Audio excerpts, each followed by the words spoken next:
ఉమ్మడి మెదక్ జిల్లాలో ఈరోజు ప్రధాన వార్తలు ఈ విధంగా ఉన్నాయి. సిద్దిపేట జిల్లా వార్తలు వచ్చేసరికి సిద్దిపేట జిల్లాలోని సరస్వతి దేవాలయాల్లో ఈరోజు వసంత పంచమి పర్వదినాన్ని పురస్కరించుకుని ఉత్సవాలు ఘనంగా జరిగాయి. ముఖ్యంగా సిద్దిపేట జిల్లా వర్గల్ మండలం జ్ఞాన సరస్వతి దేవాలయంలో పెద్ద ఎత్తున ఉత్సవాలు జరిగాయి. ఉదయం నుంచి భక్తులు పెద్ద ఎత్తున అక్కడికి తరలి వచ్చి అమ్మవారిని దర్శించుకున్నారు, ప్రత్యేక పూజలు చేశారు. అక్కడ అక్షరాభ్యాస కార్యక్రమాలు కూడా పెద్ద ఎత్తున జరిగాయి. అదేవిధంగా చిన్నకోడూరు మండలం అనంతసాగర్ సరస్వతి దేవాలయంలో కూడా పెద్ద ఎత్తున ఉత్సవాలు జరిగాయి. అక్కడికి కూడా భక్తులు పెద్ద ఎత్తున తరలివచ్చి సరస్వతి అమ్మవారిని దర్శించుకున్నారు.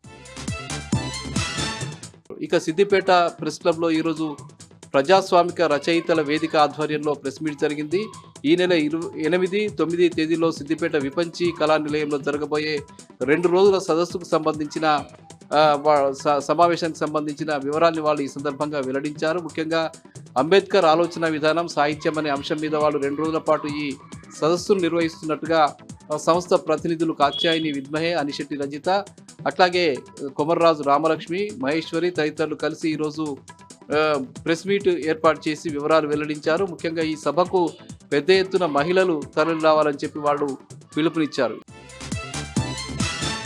ఇక సిద్దిపేట రూరల్ మండలంలోని పలు గ్రామాల్లో ఈరోజు బీఆర్ఎస్ పార్టీ జెండా పండుగ నిర్వహించింది. పలు గ్రామాల్లో బీఆర్ఎస్ పార్టీకి సంబంధించిన జెండాను ఆవిష్కరించి పార్టీ పటిష్టతకు కృషి చేసే విధంగా బీఆర్ఎస్ పార్టీ నాయకులు, కార్యకర్తలు ఈ కార్యక్రమాలు నిర్వహించారు. ఇంకా రానున్న రోజుల్లో సిద్దిపేట నియోజకవర్గంలోని అన్ని మండలాల్లో కూడా పెద్ద ఎత్తున పార్టీ జెండా ఆవిష్కరణ కార్యక్రమం జరుగుతుందని మాజీ మంత్రి హరీష్ రావు ఆదేశాల మేరకు గ్రామాన బీఆర్ఎస్ పార్టీని బలోపేతం చేస్తామని చెప్పి ఈ సందర్భంగా చెప్పడం జరిగింది.